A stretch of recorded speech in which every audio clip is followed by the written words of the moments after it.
Tonight on Huckabee, former acting Secretary of Homeland Security Chad Wolf, Illusions David Ferrari, former Parlor CEO Mark Meckler, country music singer-songwriter Kelly Land.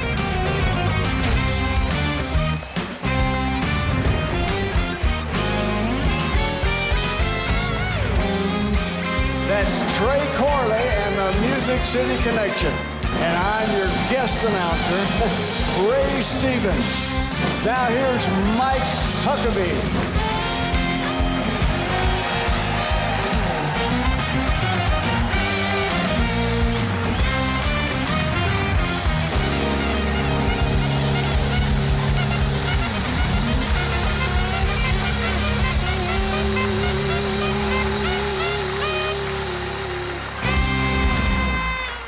Welcome, everyone. What a great studio audience we have. But we got a special guest here in our theater tonight. Keith Bilbrey is away, and boy, he may never get to come back because we have the absolutely amazing, immortal Ray Stevens as our guest announcer. Ray, we're so honored to have you here. I'm honored to be here. I am always amazed. You continue to write some of the funniest stuff that ever has been put on video or in music for as many years as I can remember. I just don't know where you come up with all these great ideas. Well, I have a lot of help, Mike, and I got to credit where credit's due, and you know, I don't write all those songs, although I wish I had the time to write more than I do, but like I said, I get a lot of help. Well, I just want you to know we are all thrilled, not just me. This whole audience is absolutely ecstatic to be able to see Ray Stevens in person. Thank you for being with us. Great to be here. Great. Well, I have often said the two hardest jobs in politics are city council and school board because there is no layer between you and the public. Members of the public will tell you what they think in the aisles of a grocery store, at church, or at your child's Little League games. Hey, when I was governor, I usually had several layers between me and a mob, including some Arkansas state troopers who were heavily armed. Now, that didn't mean I didn't get yelled at. It happened at town halls, sometimes in public places like sporting events, and even at church. Well, at church, it was my pastor yelling. But to be honest, he was yelling at everybody, so that may not count as the same. Because parents across America have had it up to their eyebrows with their children being indoctrinated rather than educated with a bunch of racist claptrap like critical race theory, you know, that spews out divisive racist teaching that America is an evil country, or puts out some unscientific and nutty notion that there are 57 genders and that one can just imagine being whatever and you become that just by saying so.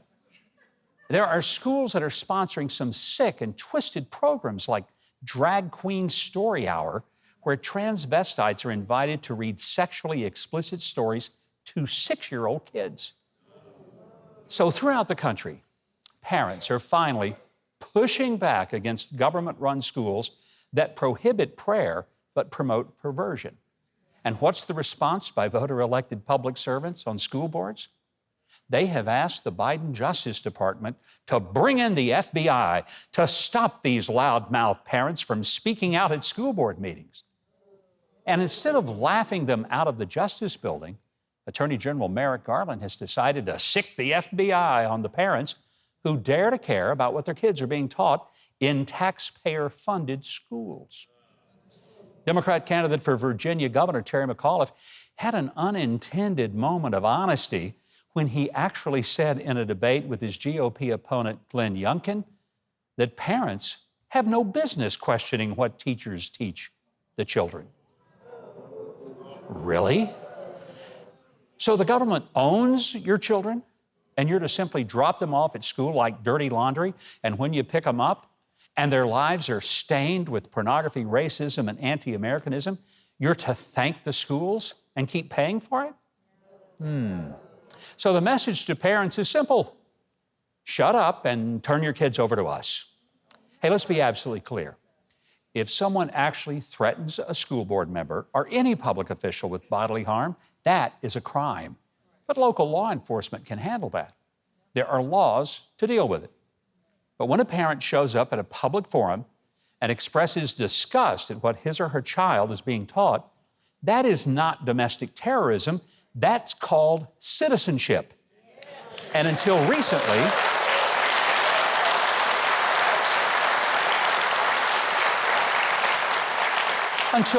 that was protected free speech. Now, it's always better to be civil and fact-based when speaking at a school board or city council meeting. But I'm going to tell you something, the law doesn't require you to be sweet. You can be angry and even raise your voice. That's protected in the Constitution. Now, the FBI ought to be cleaning its own house from the corruption of filing false documents when they spied on a presidential campaign, and instead, they need to be focusing on real crime, like maybe murder in America, which is up 30%. Maybe that's because some leftist mayors and governors think we ought to defund the police rather than defend the police. Now the Attorney General wants to direct federal resources to stifle a rightfully angry mom at a school board meeting. Hey, for that, you don't need the FBI. Just call in old Bubba. He can handle that. Every time. But the unintended consequence is going to be masses of parents being fed up and getting their kids out of government schools and starting to homeschool them and put them in private schools where people don't hate America or the Constitution. And here's hoping that some of you will run for school board, will stand up for the parents and students instead of the government goons, and stop this nut-infused nonsense.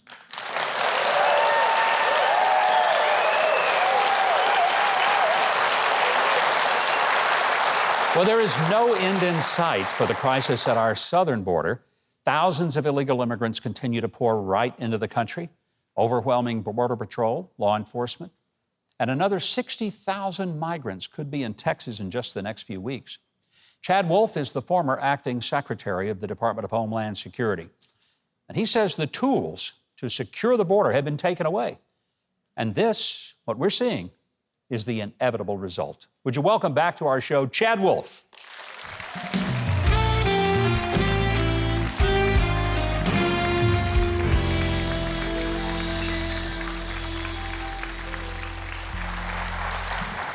Chad, it's great to have you back. I would think that by most anybody's definition, what's going on at the border is chaos and a disaster. How did it turn out this bad this quick?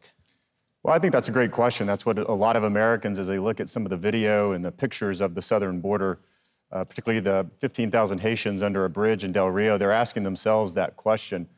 Look, we knew once the election was decided, we knew what they ran on, we knew what they campaigned on, and we warned them during the transition period, December into January, that if they actually rolled back a lot of the policies that they had campaigned on, that certain things were going to happen, that there wasn't enough space in Border Patrol facilities, there wasn't enough space with Health and Human Services, all the things that have occurred over the last 8 months. We warned them. We gave them a playbook of policies that worked, that we had worked out in 2018, 19, and 20. They abruptly threw that in the trash can, and the result is the largest crisis that we have on that southern border in over 20 years. I say it's the worst that we've ever experienced, but from a sheer numbers perspective, it's the worst we've seen in over 20 years. Chad, I've looked on a map. If I look where Haiti is, a island that is a long way from the Mexican border, who is paying to get people from the places where they start across this border? Well, you know, look, there are established smuggling and trafficking routes throughout Central America and Mexico and up to the southern border. But I think it's important to remember the Haitians that we saw come across the border in Del Rio, the vast majority of them haven't been in Haiti for years. They had resettled in Brazil and places in South America and have slowly made the way to the border. And the question is why? Why now? Why come to the border now versus 3 years ago, versus 2 years ago, versus 4 years ago? And undoubtedly, the answer is because this administration has not only messaged that it's okay to come, but also by their policies, that if you get across that border, you're going to remain here in the United States. for years and years to come, and that's what they want at the end of the day. What were the steps that the Trump administration took that got it under control, that unraveled after he left? Well, I think one of the great things about President Trump was he looked at immigration enforcement and border security and said it's a tough issue. And while previous administrations had sort of punted the ball and decided not to make difficult decisions, he emboldened folks at the department like myself and others to make those hard decisions. And he wanted to solve a problem that others chose not to. So we tried to work with Congress in 2018. Very unsuccessful. They chose not to do anything. So we started using authorities that we had at the department and that the president had, and started to put in policies that addressed the crisis, deterred the illegal behavior that we saw, and rooted out the fraud in the asylum system, right? So if people cross the border illegally, there needs to be a consequence to that behavior. It's important because you understood that a lot of the people that are being trafficked across the border, these aren't people that really are horrible people. They're people that are being exploited. Right. Women that are being turned into sex slaves, little kids that are being trafficked, bringing drugs in as mules to get the drugs in because they don't think the kids will be carrying it. Really a human tragedy of great proportion. We never hear about that part. You're exactly right. And I think that's the most frustrating thing. And that's certainly something I saw at the department. That's something I've been talking about over the last 8 months, which is when you have an immigration policy that encourages folks to come from Central America, South America, but it's important to remember, Border Patrol apprehends folks from 150 different countries coming across that border. And when you're encouraging them to go through Central America and Mexico and put your lives in the hands of a smuggler or a trafficker, each of them have to pay between $5,000 and $10,000 to get across that border. And people are killed, they're murdered, they're raped, they're exploited to no end. That is the definition of an inhumane immigration policy. When the president said that the border agents are going to pay for the use of horseback riders, which was perfectly legitimate and according to their training, even the photographer who took pictures said nobody was whipped, nobody was in any way treated unfairly or unkindly. But before any investigation, he went out and publicly castigated the very people under his command. What is the morale of the border agents who are being held up as being the problem instead of the administration? Well, I would say that those comments, as well as comments by our vice president, as well as the DHS secretary, were completely irresponsible. They made me angry because it's just another attack on law enforcement that we see. Instead of assuming that your law enforcement professionals did the right thing until the investigation is complete, they actually did the opposite. They just assumed they did the wrong thing.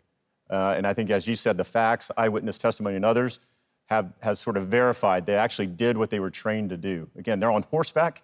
They're in a very dangerous situation trying to prevent traffickers and smugglers coming across that border while at the same time making sure that women and children aren't hurt. Very difficult job to do on horseback. But we give them the training and we expect them to do their job, and we need to support them. Instead, you have leadership in the White House and at the department who are not supporting them, and I would say that the morale is probably the lowest it's been at the department since its creation. You know, it's pretty clear we need you back there. I don't think you'll be asked to come into this administration, but the country would be better if you were there. Chad Wolf, thank you so much for your time and insights tonight. For the audience, you can keep up with Chad Wolf in real time on Twitter at Chad F. Wolf. Now, our riveting guest announcer, Ray Stevens, is going to tell you about all the wonderful things we got coming up yet on this show. Later on Huckabee, former Parlor CEO Mark Meckler. And up next, the film stars of Mayberry Man. Yeah, we got a real big show tonight. VIPs only. I'll take care of it. Hold on now. Yeah, right. You're not on the list, I don't think. I'm pretty sure I am. You need to nip it, buddy. Just nip it. Seriously? Yeah. Whoa. Well, this is big right here. Ray Stevens, Mr. Stevens, what an honor. The Streak, get Tarzan. Wow, what an honor. Well, thank you. You know, you're quite a VIP also. Love your new movie. Oh, thanks. I just did a little bit of acting, you know, just when you got it, you got it. Let's get you all settled in here, Mr. Stevens. Thank you. We got a really big show to do tonight. Yeah, we really do.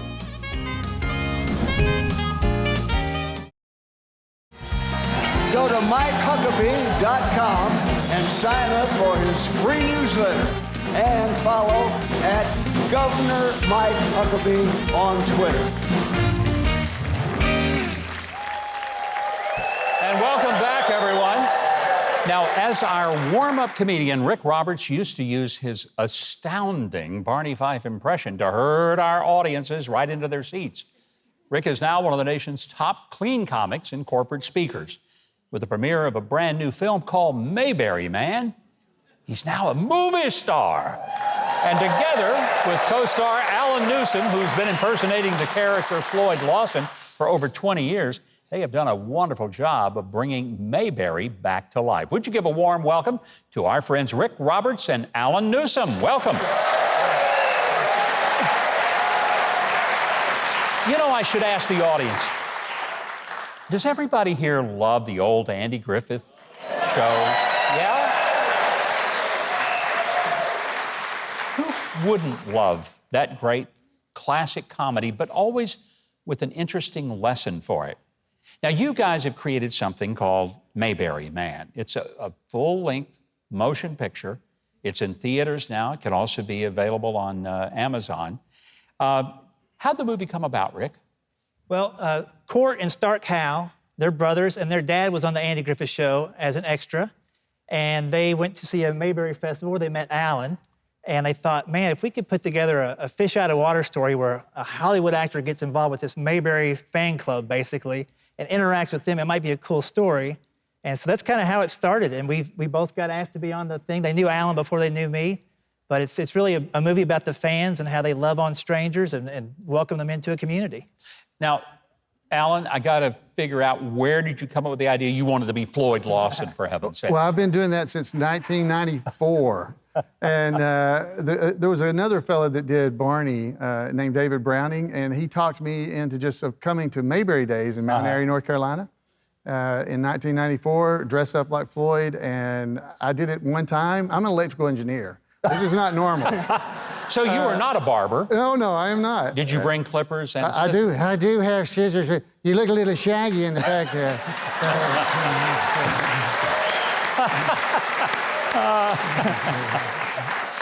I mean, there's so many great moments that we've all had from the movie, but this is not just sort of a recreation of Mayberry. It's a brand new plot. We've got a little clip that I want to show. Rick, set it up for us before we see it. Okay, about midway through the movie, the main character is starting to be more Mayberry-like and doing some things for his friends. He finds out that there's a real Mayberry squad car at this abandoned movie studio. He knew that I would like it, so he invites Floyd and I to go check it out. And we creep into this movie studio at night, and I think we're going to show the clip where I get to see the car for the first time. Here we go. I can't believe it. Yeah. Oh, it's beautiful. You want to sit in it? I don't think I should. I can't do it, could I?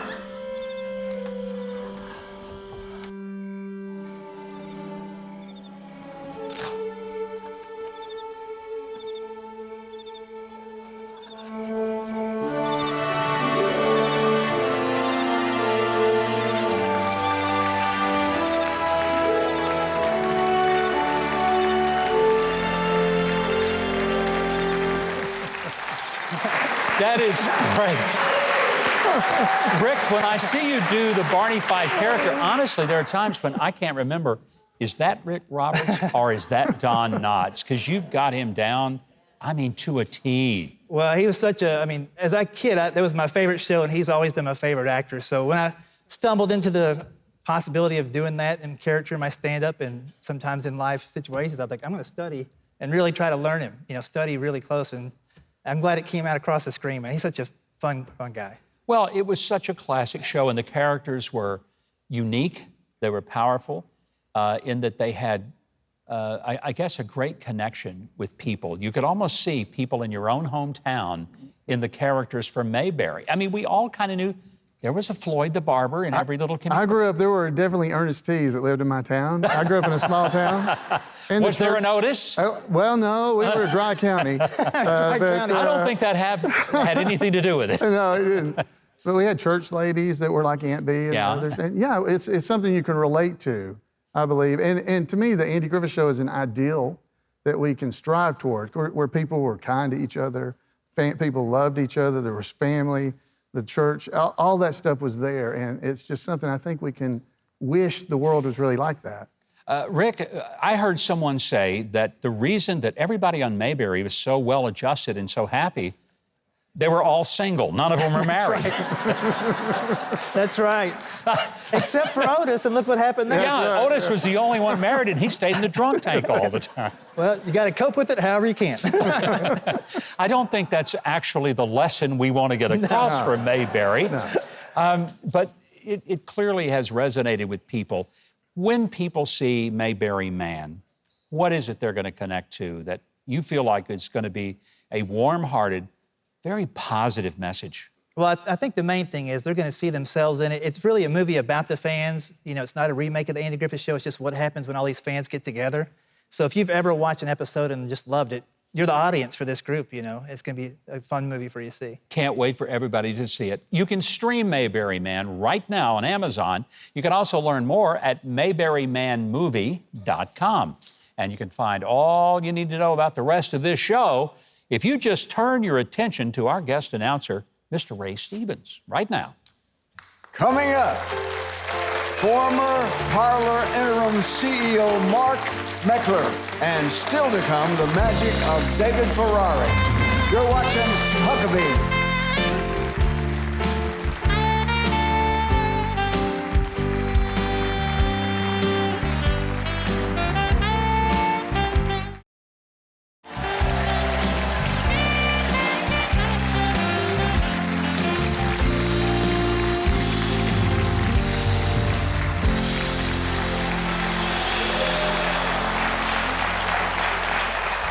I wonder why the band would have chosen that song. It's a classic song, a big #1 hit, written by a guy named Ray Stevens. Everything is Beautiful. What a great way to come back into the segment. And I don't know of anybody who could play it any better than Trey Corley and the Music City Connection. Let's give them a big hand.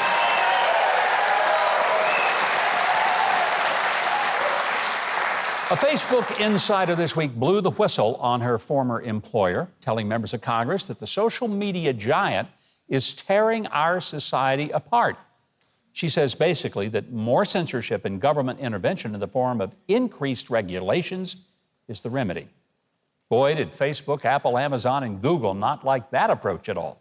Here to weigh in on the problem of big tech and what the states can do to band together to actually save our society, the former interim CEO for Parler. Would you welcome to the show, Mark Meckler. Mark, great to have you. 60 Minutes did a big thing with Frances Haugen from the Facebook so-called whistleblower. It kind of fell apart in the course of the week. It may be that what her solutions are worse than some of the government solutions.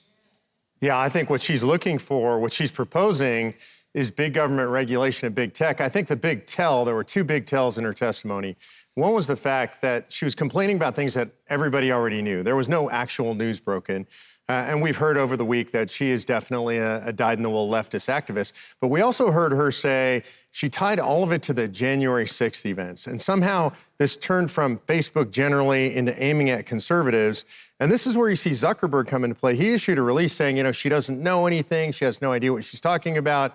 But yes, please, Congress, regulate us. And for all of us who are conservatives, that should be a tell. What they're saying is they want the Democratic Party and big tech absolutely wed so that they can control what you and I can say on tech.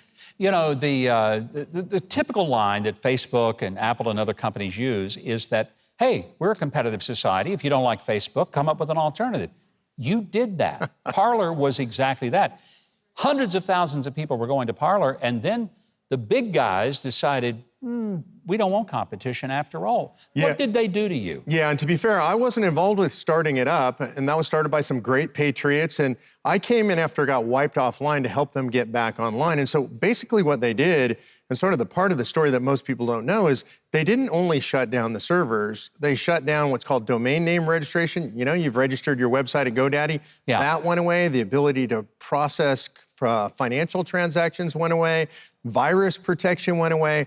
All these merchants shut everything down. So essentially, Parler was erased from existence in a matter of moments. I mean, people, I don't think, appreciate what that means. It means, for all practical purposes, to whisper into Merrick Garland's ear, that is domestic terrorism.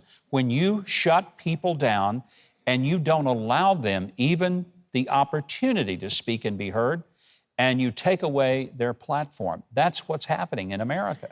Yeah, and that was the #1 downloaded app the week before they took it down. 21 million Americans were using that app as an alternative to Facebook and Twitter and places like that. So people like you and I felt comfortable we could speak there. We weren't going to be censored. It was a First Amendment platform, and they took that away. And the reason they took it away is because they don't believe in the First Amendment. So, Mark, what can happen? What can be done? What should be done that would get back to the place where we have genuine, constitutional, free speech? Yeah, I think the main thing, there's a couple of reforms that need to be done. People have heard you probably talk about Section 230 of the Communications Decency Act. We need to tighten that up because these political actors in big tech are using that to censor political speech. Explain what 230 Sure, is. A lot of people say, what does that Section mean? 230 was intended to allow these big tech providers to censor obscenity, something we all want. We don't want pornography on Facebook or Twitter or things like that. And it gave them liability protection for doing so. And what they're using it for instead is to censor anything that they find objectionable. There are words in there that say other objectionable content. And they're using that to censor conservative speech. So that needs to be removed, clarified, or they should lose their liability protection. That's one thing. And then I would encourage people, continue to use alternative platforms. You are engaged in something called the Convention of the States. It has a pretty significant goal. I think it's a great idea because it may be the only way we ever see reforms in this country. Explain to our audience what Convention of the States is, what it would do, and what reforms could happen, because Congress, I'm convinced, is never going to do it. Never. Well, first of all, you were the first endorser of Convention of States project, so thank you for being way ahead of the curve. What it is using Article 5 of the Constitution to propose amendments to restrain federal tyranny. And the way it works is the states can call a convention when 2/3 of the states agree on what the subject matter is of the convention. They can gather, they can propose those amendments. They have to be ratified by 38 states or 3/4 of the states. And the three subject matter areas, one, imposing term limits on D.C. And by the way, not just the politicians, but also the bureaucrats, the staffers, and the judiciary. Do you think that's a good idea? Yeah. I love that. So second is anything that would impose fiscal restraints on the federal government. We're just watching them bust the budget right now, Right. 3 trillion, 5 trillion, who knows how many trillion, right? So we can impose a balanced budget amendment on them, generally accepted accounting principles. We could limit taxes, limit spending. Again, about 85% of the American public are in favor of it. Congress will never do that stuff. They will never do it, but that's why it's so important that people are aware of it. I know there's some pushback. People say, oh, it could get out of control. Congress is out of control, Mark. Every day. I mean, we got to recognize. And it is not an easy process to change the Constitution with the Convention of the States. So when people get worried about it, I think they ought to be worried about not doing it. I hope to have you back so we can continue to talk about the progress. I want people to know how to become informed and, more importantly, involved in it. So, Mark, thank you for being here. I want you to learn more about Mark Meckler and the Convention of the States Action Project. Here's how you do it. Point your browser to conventionofstates.com. Now, all you got to do to find out what's coming up is point your attention toward our announcer for the night, Ray Stevens. He's right here. Next, magician David Ferrari, and then country music singer Kelly Lang. More Huckabee is on the way.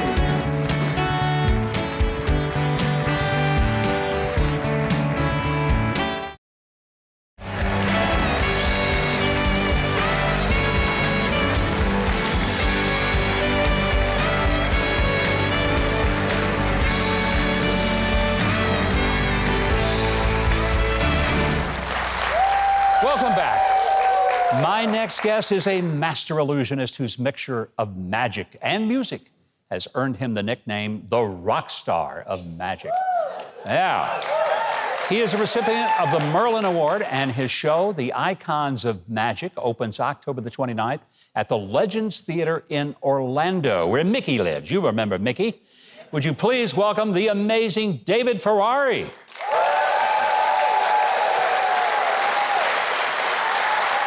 Nice to have you, David. Thank you.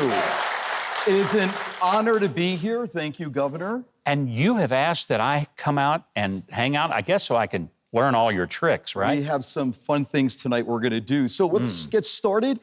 Ladies and gentlemen, we're going to take this everyday newspaper and do something extra special tonight, Governor. So Okay. we're going to take this paper here and do some amazing feats of magic, all right? All right. So let's take this paper here, and I want you to hang on to this glass of orange juice. And obviously, it is real. It is. And very carefully, we're going to place the orange juice, ladies and gentlemen, inside the newspaper. That's right.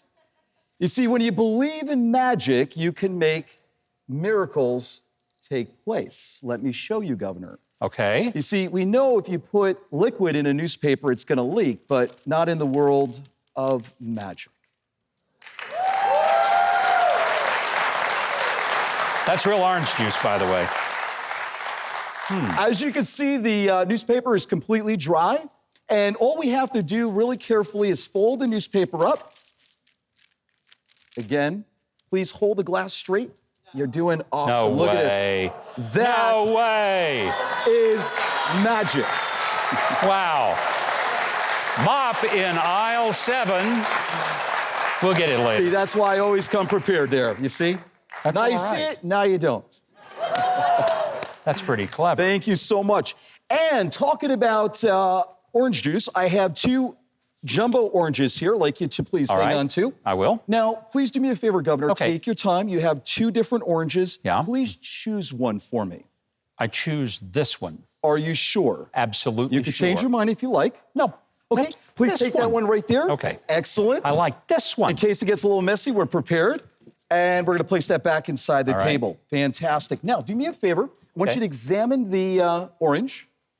Very nice. It's very real. I have in my pocket here a Sharpie. Okay. And we're going to place that into your pocket here just for a second. All right. Now, Governor, I need to borrow the biggest bill that you have. Ooh. I promise it won't disappear. Fantastic. David, all I've got's $1. There you go. Ooh. That's all I got. I love it. Hey, listen, under this new economy, I'm struggling to get one of those, man, I tell you. This is hard. I love it. I love it.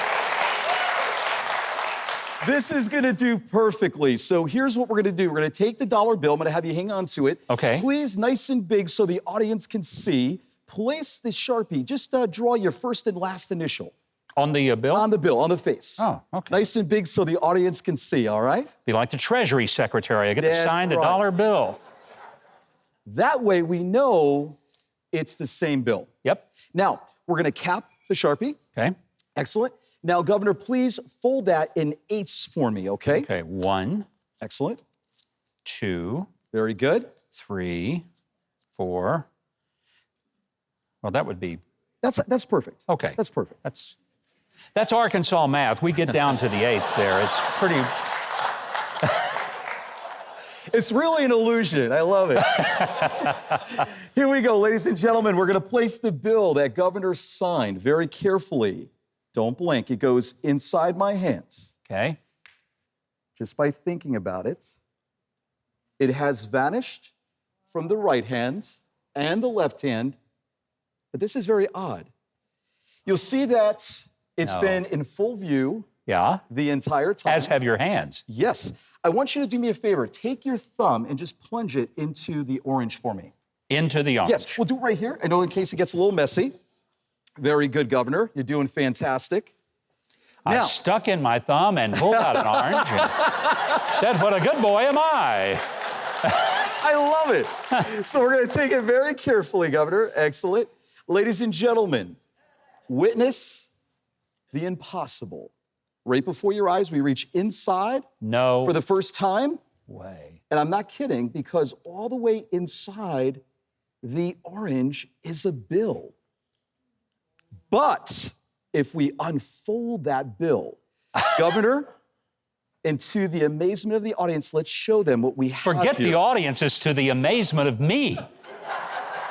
There it is, right? The same bill with Governor's signature. Now, Wow. we're going to do something even more spectacular. I can't imagine. I love that illusion, and you did an amazing I do job. too. I have a jumbo card trick here we're going to Okay. do. And we're going to take these cards, All and right. let's show the beautiful audience here. The cards are all different. They are quite large, so I'm going to show you very carefully. They are all different, okay? So everybody could see that. Now, we're going to take these cards, and Governor, think of Yeah. a number between 1 and 20. Free choice. Okay. You Got have it? the number? I do. Okay, fantastic. For the first time, tell the audience the number you were thinking of. 13. 13. Yep. Excellent number. My wife's basketball number. I love it. We're going to count 13 cards face down. That's 1, 2, 3, 4, 5, 6, 7, 8, 9, 10, 11, 12, and 13. We're going to get rid of the rest of the cards. Okay. The 13 cards, we're going to make 2 alternating piles. Okay, so I'm going to have All you right. put your hands up like this. Okay. Fantastic. Keep them nice and steady. You're doing beautiful, Governor. Good thing I'm not nervous. Take your time. There you go. We're going to balance act here of the cards. You're doing great. We're not going to drop them. Don't worry. There you go. Beautiful. See, it's an illusion in its own here. Now, as we make these 2 alternating piles, again, Governor could have thought of any one number that he chose. I could have. That's right. So, I'm going to have you hang on to this pile. All right. I'm going to come over here.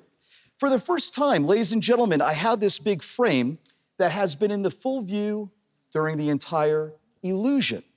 Before we turn the card over, I'm going to show you something very interesting. This card in my hand happens to be the Jack of Diamonds. I'll tell you what. Again, because you chose 13, look at this, ladies and gentlemen. Behind the frame is the matching card. Look at this, the Jack of Diamonds. And also, here's the best part. We place this card face down. Let's turn your card over on top here, The top Governor. one. Yes, the top one. Pull it up. Yes, please. Okay. Show the audience. 9 of clubs. The 9 of clubs. Remember the Jack of Diamonds. The frame is completely empty, no mirrors. The world of magic, everything is possible.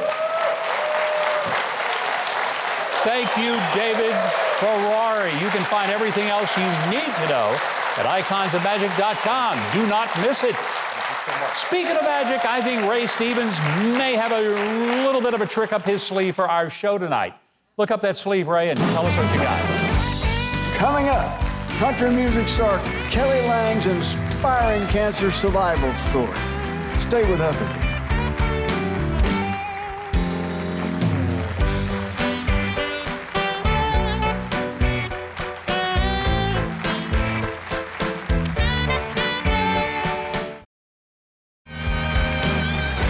Join us next week for Mike's guest, 70s R&B group, Radio.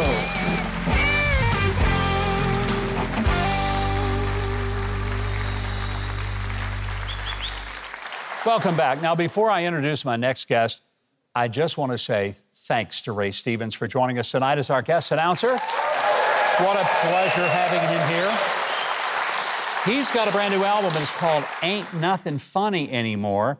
Just got released. It's hilarious. But of course, everything Ray Stevens has done in his incredible career is hilarious. Check it out at raystevens.com or wherever you get your music.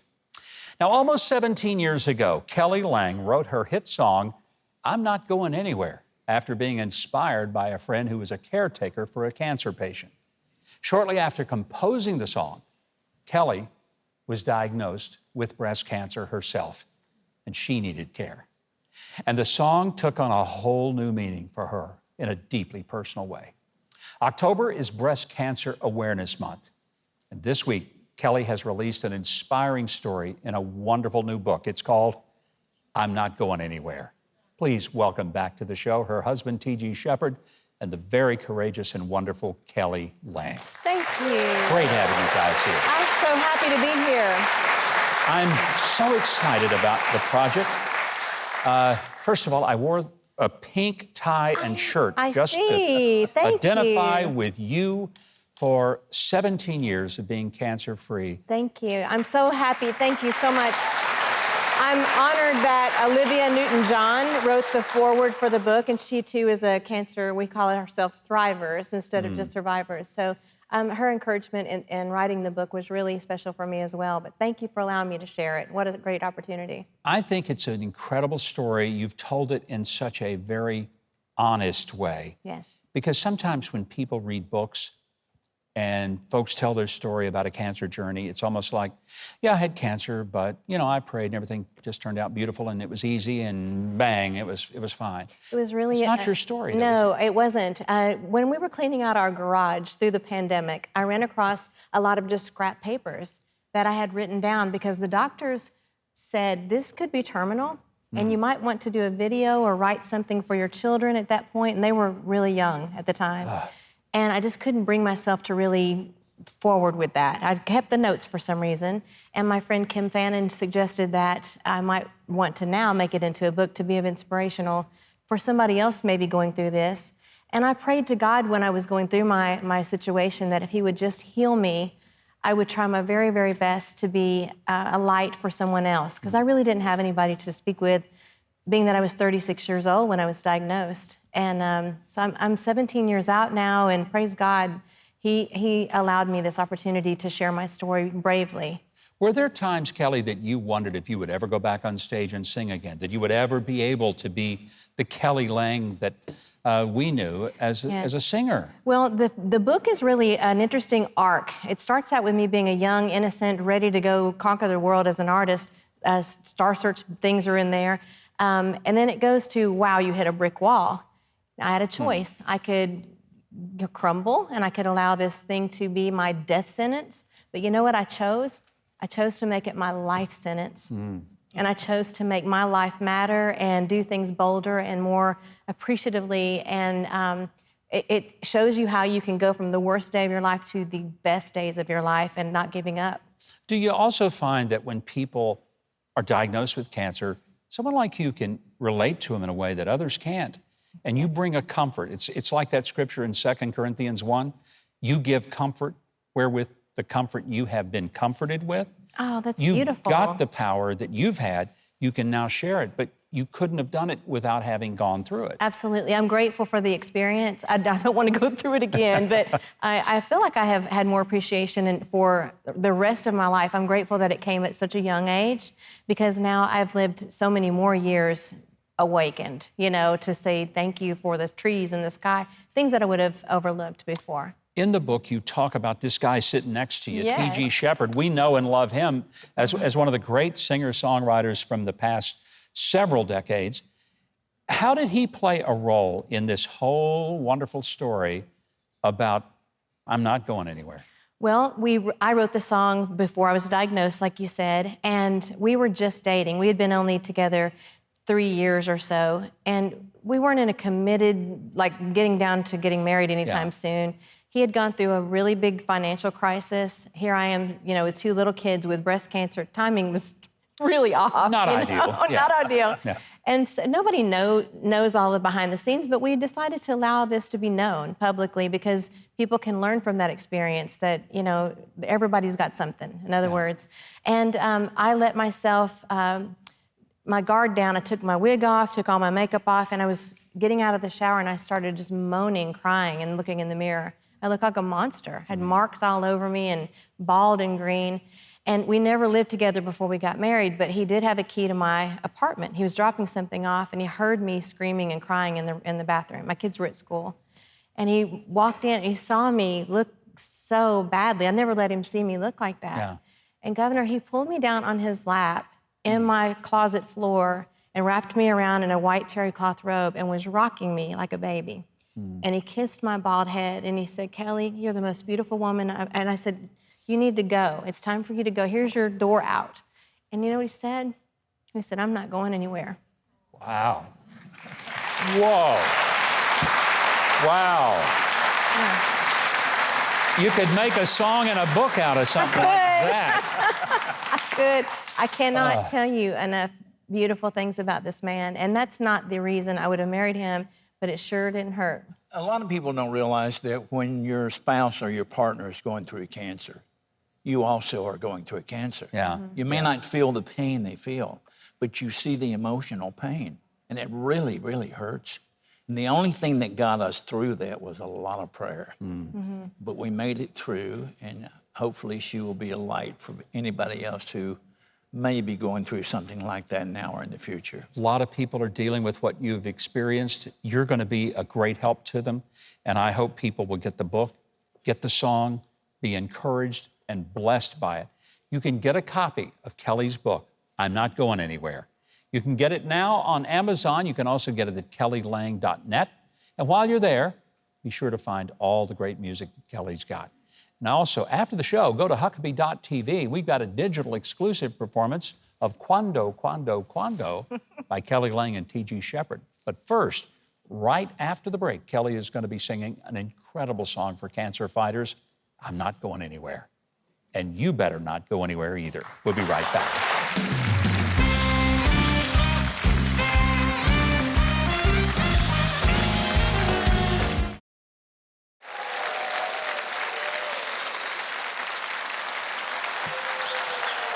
Thank you. We have some folks here in the audience who have also been affected by cancer, either personally or through a loved one. And I would like to invite those of you who are here tonight to stand and join me in showing the important people in your lives that you're not going anywhere.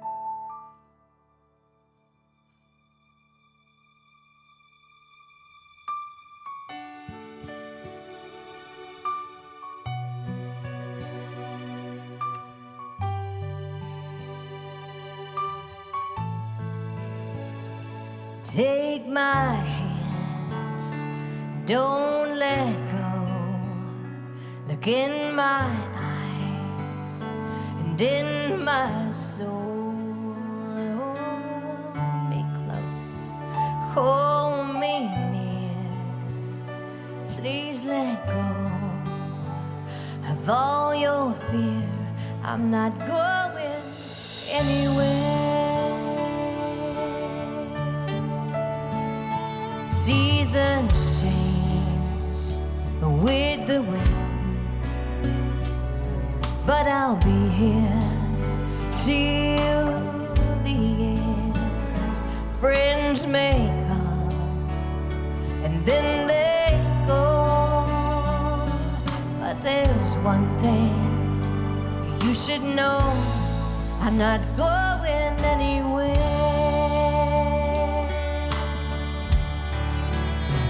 I'd give my heart to you if your stop beating, part your lips with mine.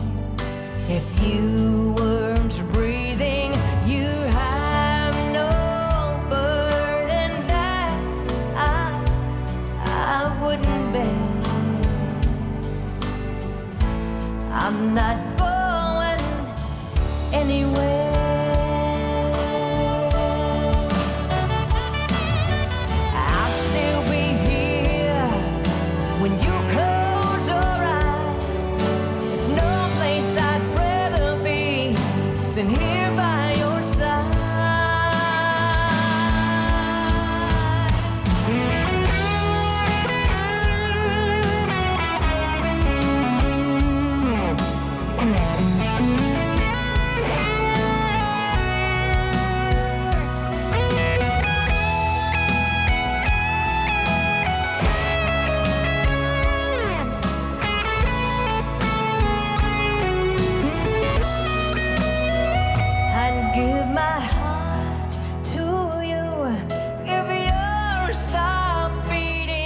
Part your lips with mine.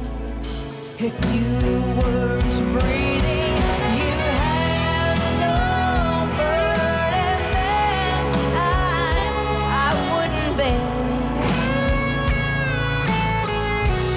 I'm not going anywhere.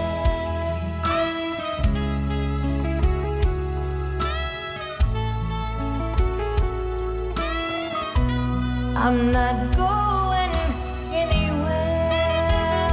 I'm not going. I'm not going. I'm not going.